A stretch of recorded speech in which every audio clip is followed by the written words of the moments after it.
श्रीमत्पयोनिधि निकेतन चक्रपाणे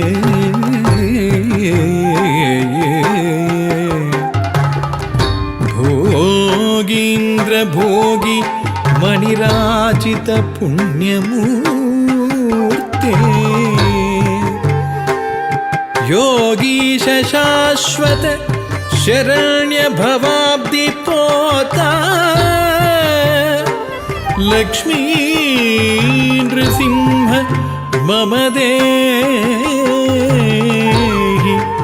करावलम्बम्